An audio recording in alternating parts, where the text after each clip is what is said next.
Hi everybody, welcome to the channel. Ennio Morricone was born in 1928 and died recently on the 6th of July 2020. He had over 70 award-winning films that he'd scored music for. In fact, he'd scored 400 plus movie scores. And he also composed over 100 classical works. He started off as a trumpeter in jazz bands in the 1940s, then became a studio arranger for RCA Victor. In 1955, he started ghostwriting for film and theatre. And his career took off by that stage, and he was busy composing a lot of film score music.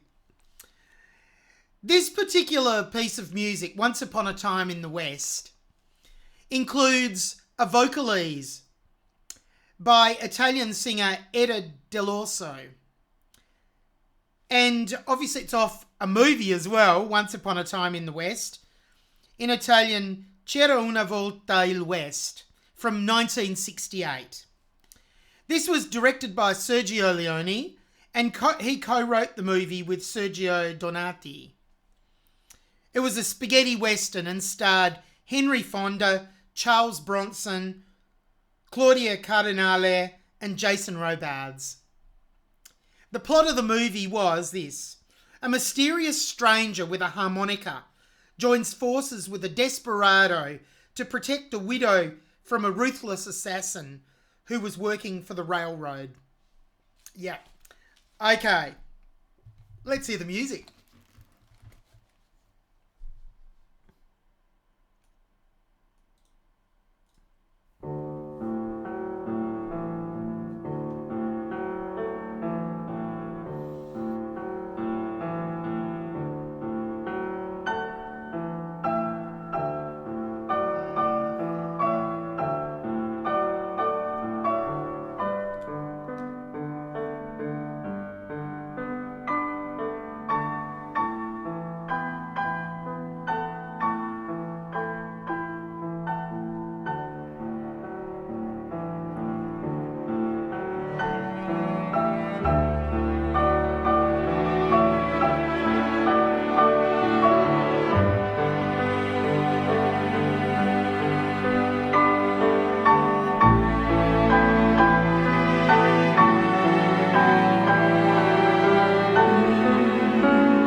Oh, that is so beautiful.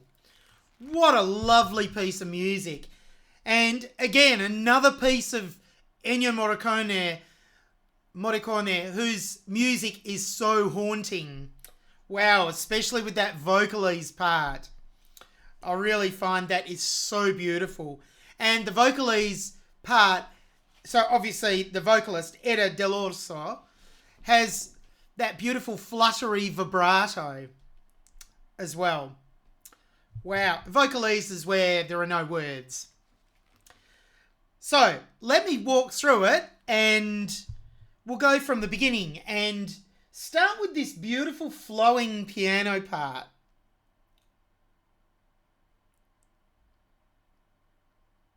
So we'll go, hopefully this will start.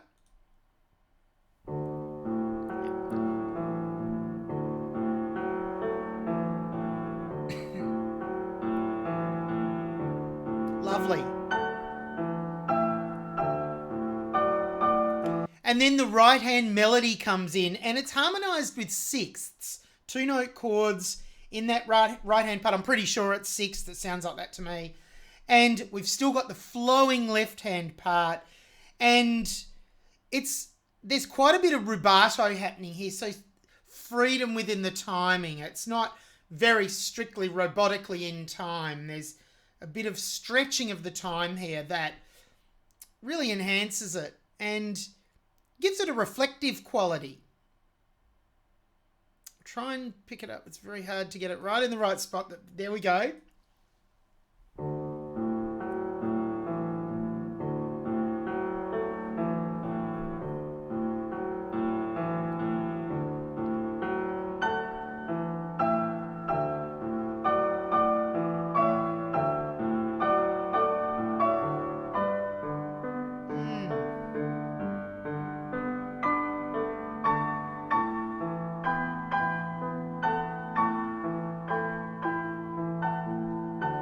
Lovely. Now we have the strings enter.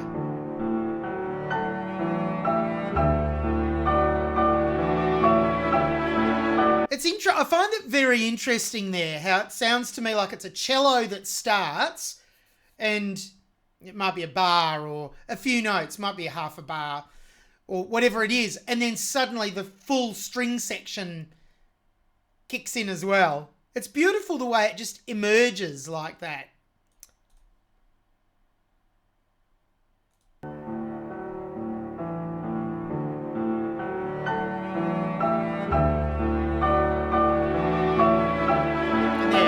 Strings are in the string section.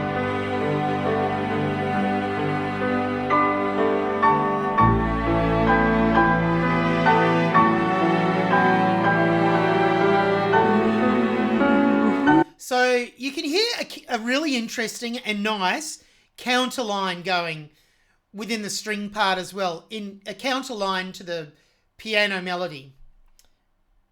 And then at this point, where I've just stopped it, the vocalese enters. Let me go back to... yeah, about here.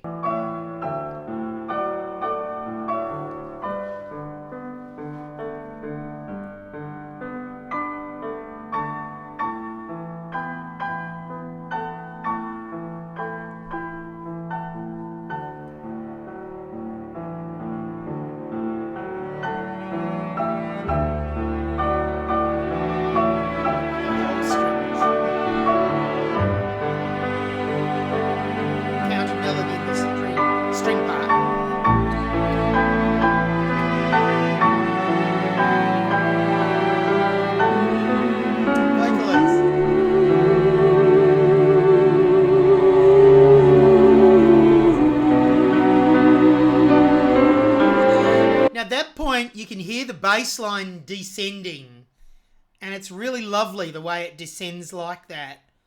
See if I can pick it up. Yeah, from here.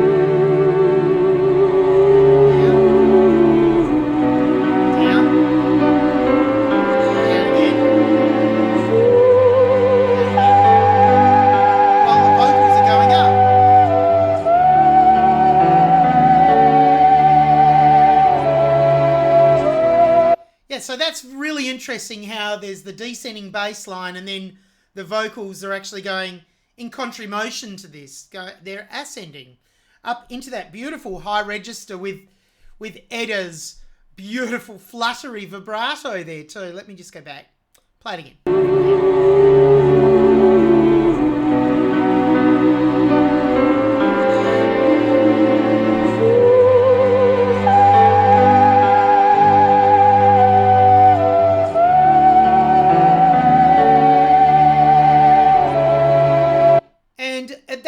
We had a beautiful major 7 type harmony temporarily, and the strings changed their note and it moved off the major 7 there.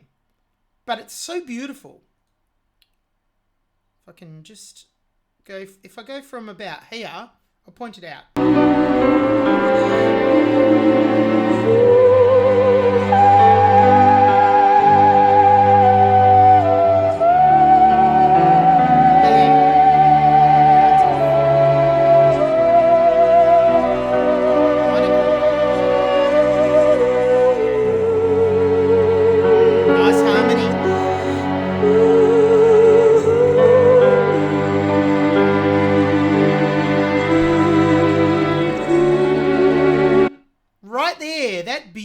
Major chord, and then it moves, I'm pretty sure, into a suspended chord after this, and that's what gives it this really interesting tonal quality.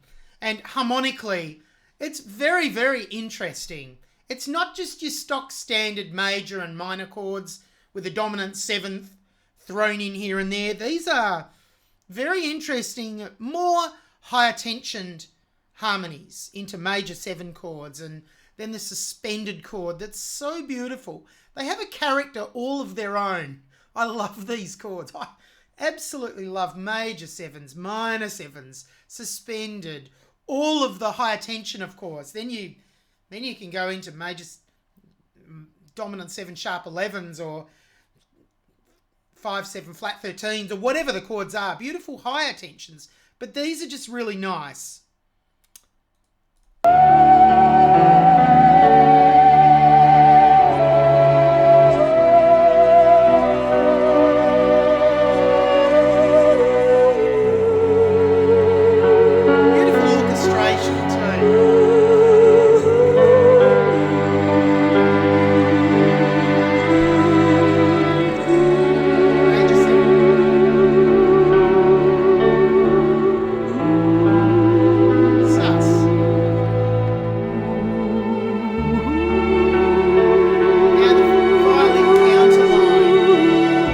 Again without talking over top of it, just to pick up that last little bit. Hear the chords, and then yes, we're in here with that beautiful violin counterline that's quite prominent at this point. So it's right up there in the mix. The vocalese is still there. Edda's vocalese is still going, but the violin is raised in its prominence at that point. And it's really nice. Excellent orchestration.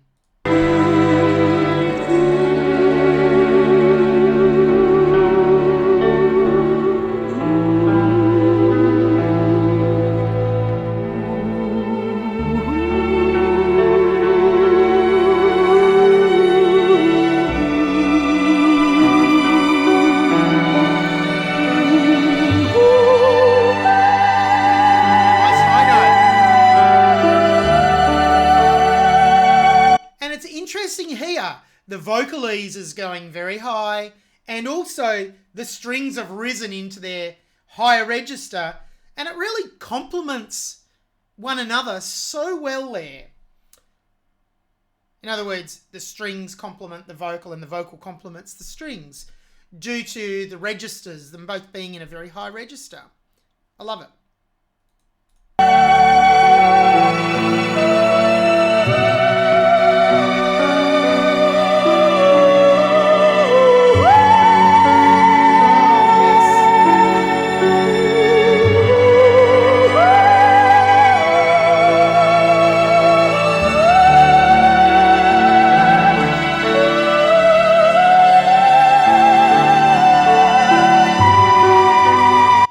Interesting progression. It's sort of a, instead of going 5-5-7-1 or 5-1, It's a 5 suspended to 1 there. Beautiful.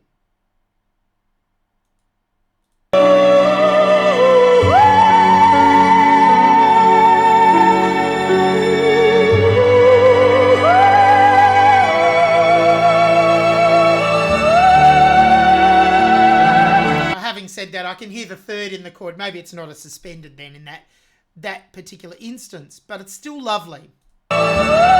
Let me go from here.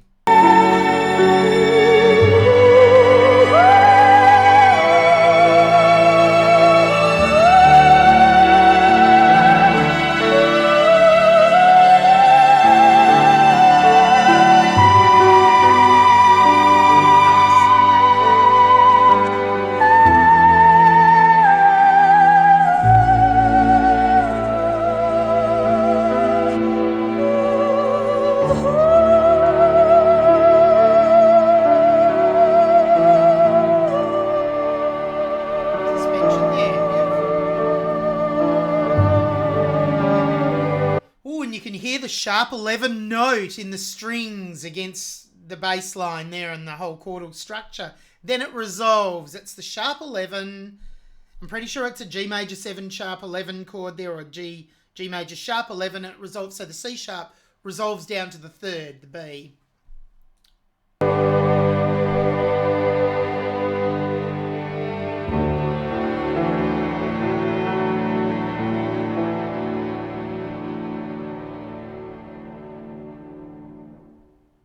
And what a beautiful ending with, again, the piano and the strings, and they both just dissipate at the end.